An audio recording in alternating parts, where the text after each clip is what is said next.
All right, you ready? Go, do it. All right, let's do it. Thank you, everybody, for joining us. This is Cheine on episode 6. I'm Chris Heine. I'm here with my dad, Rick Heine. How you doing? Good.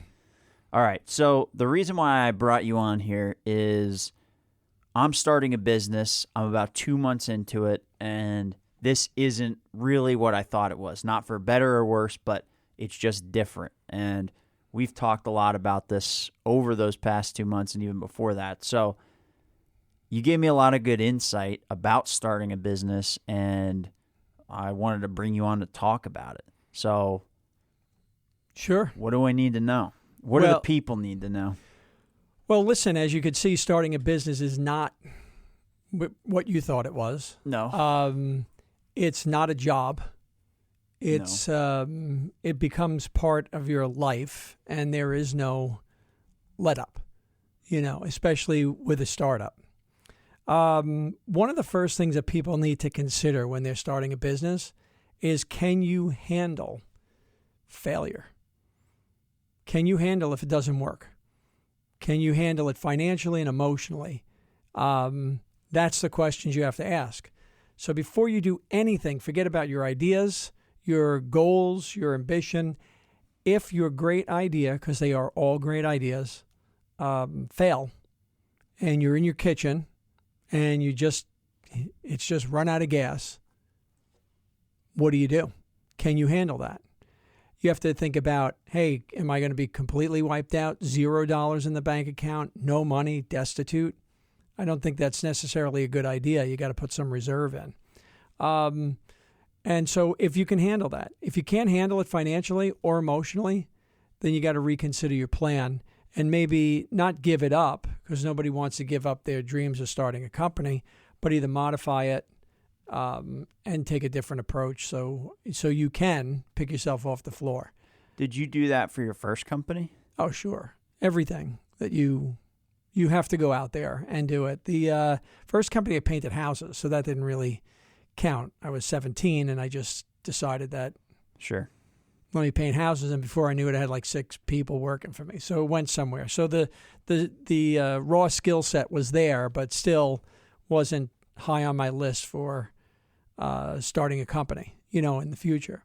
So the first company I actually started was Reprographic Technologies, and it was a facilities management company where you set up mail rooms and copy centers on company sites. They outsource all that work to you, equipment, people, the whole bit.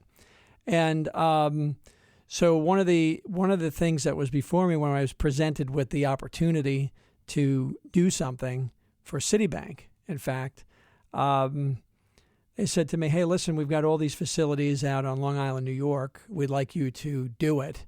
And I said, great, that's great. And I really calculated exactly what I needed. And they said to me, when I put up the numbers, it was $1 million. And so you sit down and you go, okay, can you borrow against your house? Can you get some money from friends and relatives? Can you put all these things together? And you quickly reject those. Sure. It's not real, because if you're taking it to the end, all right, it fails. Now my house is massively in debt. I have no way to pay it. I've borrowed from friends and family, so now there's no resources to go to, plus tremendous resentment. Yeah. And there's 2 factors to borrowing from people like that. If you fail and you don't pay them back, it's a big problem. And sometimes, in families, there's a lot of weird dynamics. You start borrowing money from people, and then all of a sudden you're a giant success, and they want to know why you just paid them back, the money and the interest, and why don't they get a piece of the company? So it gets a little weird. And so there you sit with the idea of like, okay, how do I move ahead and how do I get this done? And this was done like in a 12-hour period. So this self-conversation. Well, it's self-conversation. I talked to your mother, obviously, about it at the time we were married. And it was like, all right, it's not going to work going to personal resources. I'm going to have to go back to the source. So, when you talk about problem solving, it was like, hey, Citibank's a bank. They're a finance company. Sure. Put together a proposal, wrote it all up, went back into the office the next day and said, here's what we're going to do. Here's the cost. Here's everything that we need. Oh, and by the way, you have to finance all the equipment. Matter of fact, I had nothing to lose because it wasn't going to happen any other way. And they said, that sounds like a plan. And that's what they did. And so you've got to figure out what you can do, what your limitations. And then when you run into that wall, you don't sit back and feel sorry for yourself. You think. If you're starting a business, you really have to get into the thinking component. Sure. And you really have to be self-reliant. It's not you against the world and everybody's against you. That's all nonsense, garbage. You really have to plug into thinking. When you plug into thinking and logic, you can maneuver through problems. If you do that and you don't make it, you can be confident and comfortable that you did everything that you could do, that you knew to do. The things that you learn along the way will be priceless. And then you move forward on the next venture or career path, and you come back a better, stronger person. Then it's not failure. It's just an obstacle that you move past. Yeah. Look, I mean, everybody used the word failure. We use it in this already here. I don't think there's any. I think failure ultimately comes when you fail to breathe your last breath. There is really no failure. You go out and you do things you think is right. You work in. You try to keep things above board. Do the right thing. You work hard. Sometimes it doesn't work out. That's an obstacle. Your business fails, quote unquote. That's an obstacle. How do I get around it? How do I regroup? And how you do that is the fun in life. And when you think through those problems and those situations, and you succeed, because ultimately you will, because you have to, you start getting connected more to nature, more to the things, the flow of life. Sort of like an artist, with a muse or a writer, and they hit their stride and they take off. You start to gain tremendous confidence. You don't care what people say or think. And I don't mean people around you, that you did something bad to somebody, that you don't care. There's critics all over the place. Doesn't matter. Name callers, whatever. You pay attention to them. It's at your own peril. It's dumb. But the point is that it's an adventure, and you've got to go with it. Now, in terms of the responsibility, and these are all components of starting a business, but the responsibility. When I went out and said, I am going to make this leap, I think, no, you weren't even there. And it was just Greg. And so we had to really weigh, is this okay? Your mother's always been, successful at everything she does, A-type power businesswoman, the whole bit. And she was, did very well for herself. And when we looked at it, we said, all right, it really came down to, I'm not going to be bringing in much income for the first year. And we made that decision. We did a calculated risk assessment. We knew if it failed, well, there was plenty of things that I could do. We would take a nice hit, loss of cash, sure, but we could jump back from it. And with a family and a home and the whole bit, you've got to also consider that. And that's why it's very good to start things off before you have the family. But if you can't, you have to go through those exercises. And you have to be adult about it. I want. Don't do that. It's not emotion at that point. You've got your goal. You've got your opportunity that comes up. Analyze it and move forward. So what do you look for when you're assessing these either risks and opportunities? Like, what are some of the key things that you hone in on? Well, first is the vision. Hey, I think I could do that. I see an opportunity. Then the normal stage of things is, oh my God, this is great. And your mind starts flying through. I could do this, I could do this, I could do this, I could do this. And then you got to stop. And then you got to put together a plan. And a lot of times people put together business plans, and they're long drawn out, and they always lead to the financials. And today it says 0, and then tomorrow it says 32 million. And you look at these things and you say, where is that coming from? Sure. You have to ask the question, do you know how to get the revenue? If you're going to experts who don't know anything about your idea, but then you're going to hire them to get you there, you're going to be You're spending a lot of money, and you're going to be disappointed. Oftentimes, the high flyers, big company, seasoned professional salespeople do not work well in a startup. They're used to infrastructure. They're used to time. And when you're starting a company, there is no time. You've got to get revenue in the door fast, and you've got to move. So you have to start layering all these things in, and then how much can you stretch yourself? And then it's not the quality of life thing. Your life becomes your work, and that's the way it is. Sure. But how far you could stretch yourself out. And then who are the people that you're going to bring in, which is another peril of starting a business. How so? Well, because people bring people in that they know, friends, relatives, people that they've worked with before. And that's often dangerous. Very easy to do. Anybody who's out there that started a business knows that you're alone. Nobody really there that can help you. And you want to go to a comfort zone if somebody said, hey, I know that guy works or that girl works hard. I want them on my team. And I know them, or there's a relative, or, in your case, it might be easy to turn, hey, I'm starting this thing. Maybe my brother wants to get involved in it, or whatever the case is. Sure. When you do those things, it does feel comfortable, but the dynamics, your goals, and what's okay for you is not okay for the other guy. It will never sync up, ever sync up. You're having a baby. You start making money in 12 months. The other guy wants to say, hey, let's put the money back in. Let's buy new equipment. Let's get a bigger studio. Let's do all those things. The next thing you know, you're at odds. Layer in the spouses, and you're doomed. I've seen many places where, because what they do is when they get frustrated, they start getting angry at the partner. And then the other spouse picks it up. And then what was once friends now becomes contentious. And now it blows apart. I've seen some very good businesses fall apart with that. So you want to try to avoid that.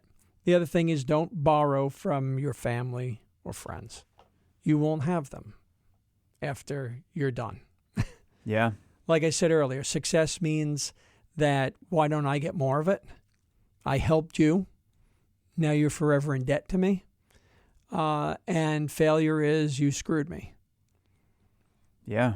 Not good. Don't do it. Stay away from it. All right, so these are some of the pitfalls. So what did you look for in terms of finding a way to actually grow your company, get new customers?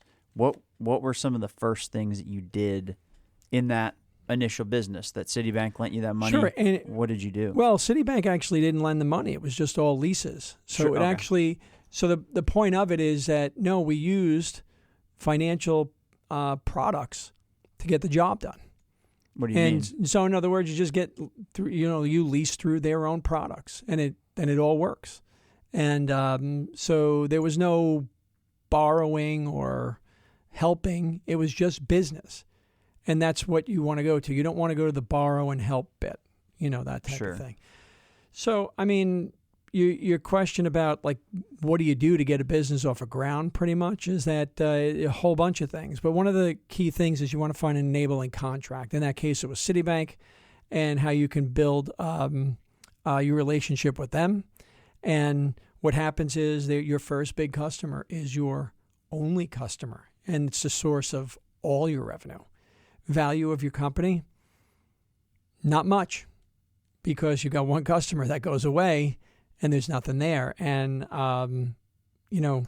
it's a problem. So what you have to then do is that you build that up with the customer to not only generate revenue, but as much profits as you can. And then you have to quickly pivot into getting more and more customers. So what you do is you make them a showcase customer. You work with them. You blow their minds. They start telling friends and so on and so on. And then you start growing from there, and diversifying your client base. And you want to do that as fast as possible, because that's when you're at your most vulnerable. Oh my God, I have some success. This is amazing, but I could fall off this cliff really fast. And so you go out and you get more customers. At a certain point, you've got to go out and bring in salespeople, and you need administration. So as you're making that money, all the money that you think, wow, this is great, I'm finally making money, goes to other people. Yeah. And the process continues as you sort of like look at it at steps. You're stepping up your way to building a profitable revenue machine. And so you're always going. Small companies, a lot of people start off with, they get to a number and it's good for them. And they don't want to bring on more people. They don't want to bring on outsiders. Lifestyle is good. The investment community calls it a lifestyle business.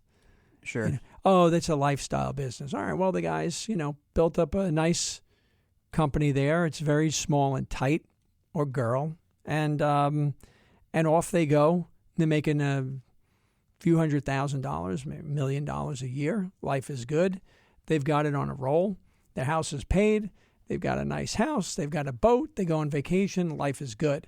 And it's okay for that. It's not somebody, could you bring it to the next level? Maybe, but people make decisions not to, and that's success. Sure. If you get to that place, that's success. What I found is that I was never really satisfied with that, and it wasn't really the money. It was really to bring it to the next level. What can you do to innovate and go? So for me, I had, what you have to do is you got to morph. You got to be from the guy that does everything to back off and get professional management in and pay people a lot of money. And one of the biggest issues I see with companies out there who want to grow, who make the decision they want to bring it to the next level but just can't, is they can't bring on that talent. They can't let it go. Why not? And they just can't. And then they don't want to spend the money. Hey, I've already got a nice pocket of change here. I really don't want to do it. And it sort of hovers around there. That's the danger zone. If you sort of stepped up there and you got into the big leagues and you're now bringing professional management around, that's when you're in a different place, and that's when you can get wiped out. Yeah. So don't go there if you're not willing to spend the money and bring in the talent. You've got to put your ego in your pocket. You got to let other people come in. You got to back off on decisions. You've got to hold your tongue, bite your tongue sometimes really hard when good people come in and they're going in a different direction that you think might be wrong. And you got to let it run it out. If they're doing something dangerous, different story. But bottom line is you're not there yet, so you don't necessarily have to worry about it, but you will find yourself in different phases of business life. And you have to morph into something different. And then if you ultimately get it to $100 million company or something like that, you got to morph again. And you also have to know when it's beyond your capability or if you just don't want to do it. Yeah. And then you got to be honest with yourself. That's a key thing in business, be honest with yourself. Okay. Well, so what's different about this time you doing this? So you sold Flightdocs last year, and Correct. Then you just went out, you bought a couple small maintenance tracking companies, but in the marine industry, Sure. even doing physical products and things like that. So what is there any real difference between what you did at Flightdocs and what you're doing with these companies and where you see it going? Sure, totally different industry. So it's totally different setup. Aviation was somewhat established when we got into it. And when we broke into the market, there was a fork in the road or a bend in the road, which was the internet. You're probably hard to believe, but there was no internet. Really, products on the internet. In 2003 and 4, it was very new. And it was an opportunity to break in. But it was an established industry. Camp Systems was in there, and they were the market leader. And the business model was there, and we just had to do it better with technology and service.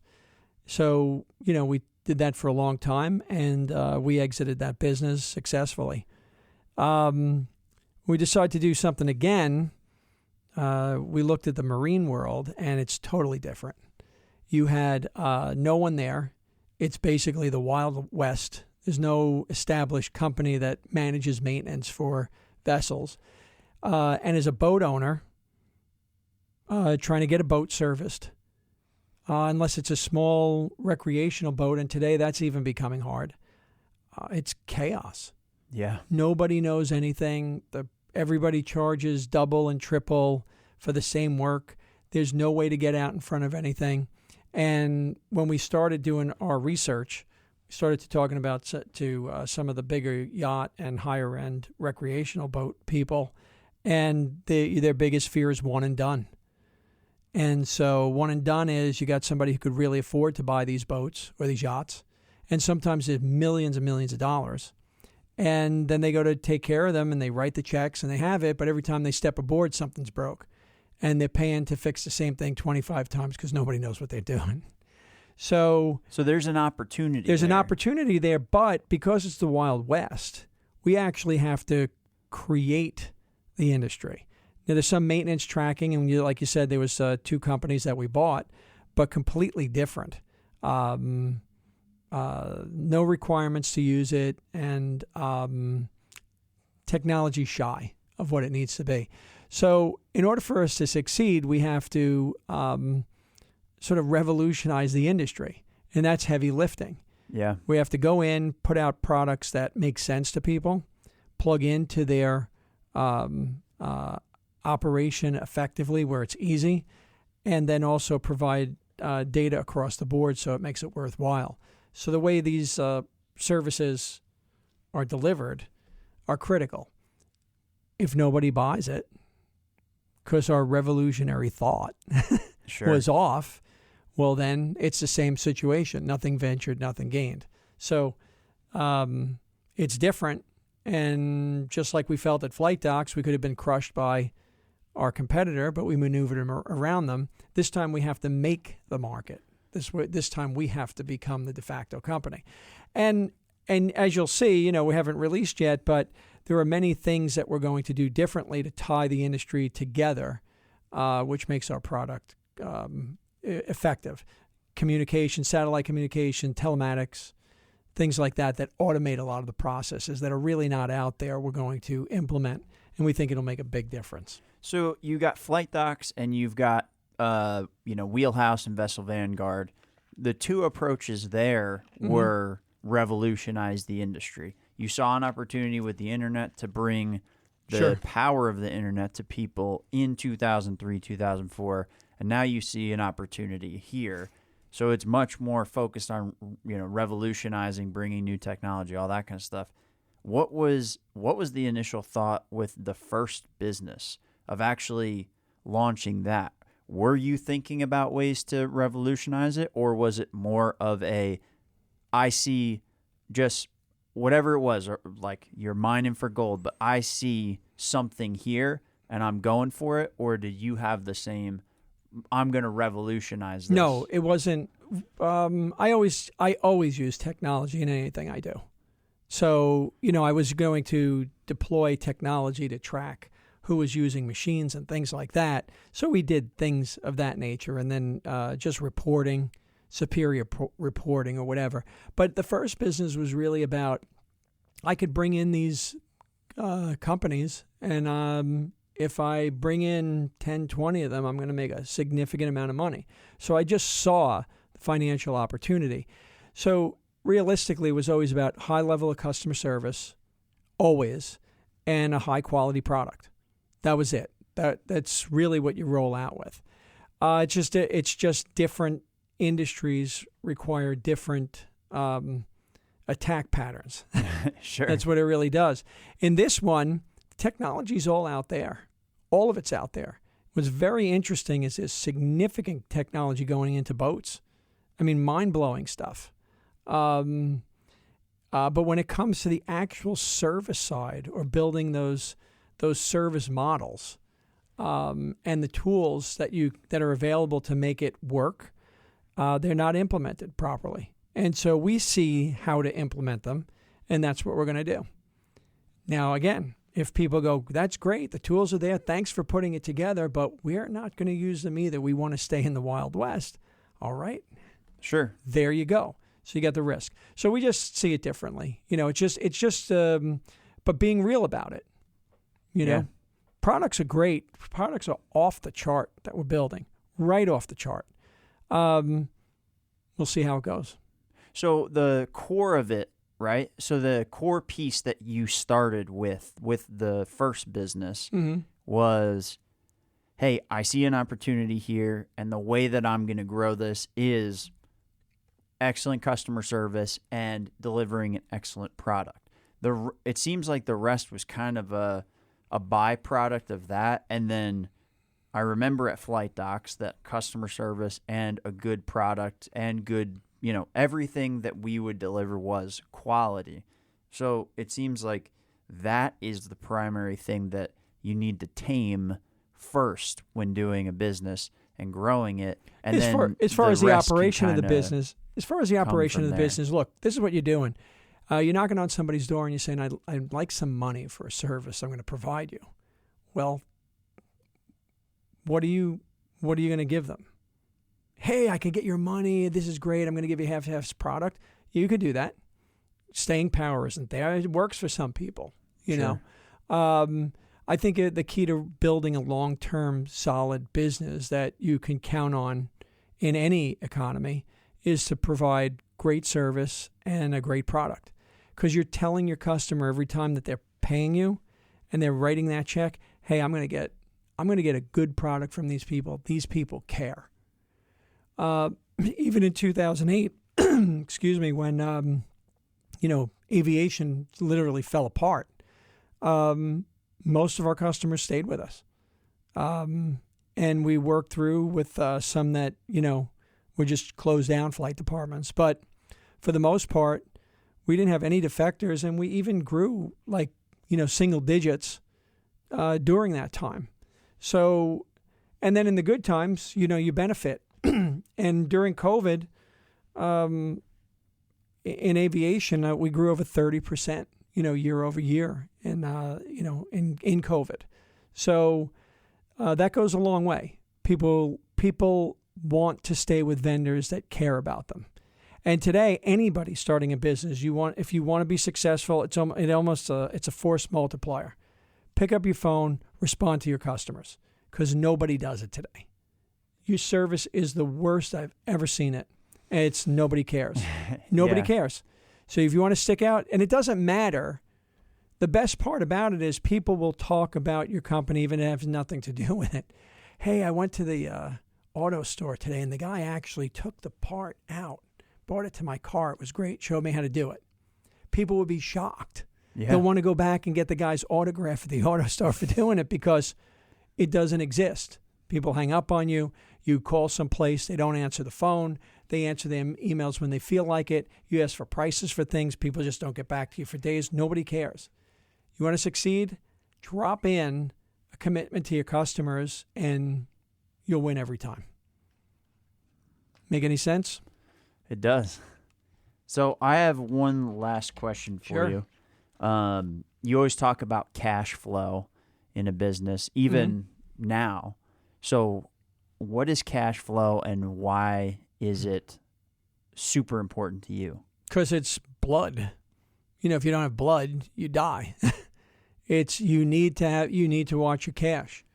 And that's my comment before about big company executives coming into small companies. They don't worry about that. They've got millions or maybe even hundreds of millions of dollars or more at their disposal. If they don't collect on things, if they don't get around to billing something, it doesn't matter. If they spend more money on something and it doesn't work out, oh well. And the smaller you go, the more important cash flow is. You need the cash, and without it, you can't pay your employees. There's nothing. That's it. So you got to watch it like a hawk. The part is that when you start becoming successful, you want to spend more. You want to really bring it to the next level. Yeah. You want to implement that next product. Pitfall. You extend yourself too far, you fall off a cliff.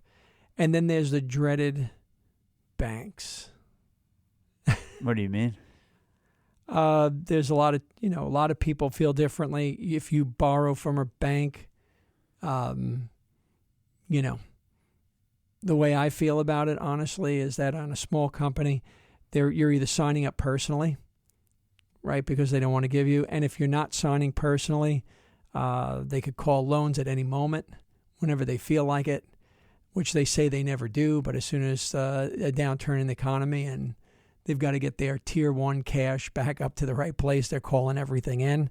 Very dangerous. You lose financial control of your company, and then no matter what happens, if they decide to pull the trigger that they want the money now or call the loan now, you got problems. So you're basically you're kind of giving up the potential of your future, to them. Sure. In some ways. Sure, you got to be careful. Now, sometimes you have to take the risk, to get to the next level. Sometimes you don't have a choice, but you got to be very careful. And I caution anybody about, from a business standpoint, to sign personally for business expenses. Not that you should be out there and try to stick it to anybody. I don't think that's right on any front. You should stand behind the things that you sign on for and pay them. But if things get out of control and the business just fails, then you don't want them taking your house because they'll do it. Yeah. Right. Yeah. So, and then the other thing is, just going back into recapping, when we talked about, borrowing money and family and all that stuff, there's another factor is that, people go out and they borrow money from, a lot of times parents will lend money to their kids for business. And if they succeed, they never sort of like really feel that they succeeded without their parents. Yeah. It's something that hangs around. And then if you have the parents that are like, yes, I gave them the money and I was instrumental in their success, then it becomes a problem for the child. So that's why you're not getting a dime, and I'm not giving you a thing for your venture. I don't want anything from you. No, I don't want to become a loser. You see, there's people that are older that went that path, and they're full-grown adults, and they're full-size babies. I mean, they're big children, it seems like, and I don't want to. Yeah. I don't ever want to find myself there. No, no, it's not good. Stay out of your kids' lives as well. Yeah, get away from me. Yeah, no, not on the financial side. Look, there's always family things that come up that are, off the charts. Maybe somebody gets sick and there's an issue. And I'm not talking about being, disconnected from your family. But for the most part, stay away from business ventures of your kids. Don't lend money to them. It's a bad thing. And, you got to do it your own. I'm sure you feel a lot different when you got to spend your own money on equipment. And when you pull the trigger, it's coming directly out of your pocket. Yes. I pull the trigger, and then sometimes you don't sleep because you're thinking about how you're going to do all this stuff. Sure. And then when you buy the wrong stuff, you don't sleep because you realize you bought all the wrong stuff. Yep. And that's just part of it. Yeah. These are things that people don't It's much more consider. dynamic than I thought it was. It's much more dynamic. Absolutely. That's for sure. What else you got, Chris? Nothing else today. I'm going to think about this cash flow stuff even more now. Mm-hmm. But I think we should do this. We should do this again.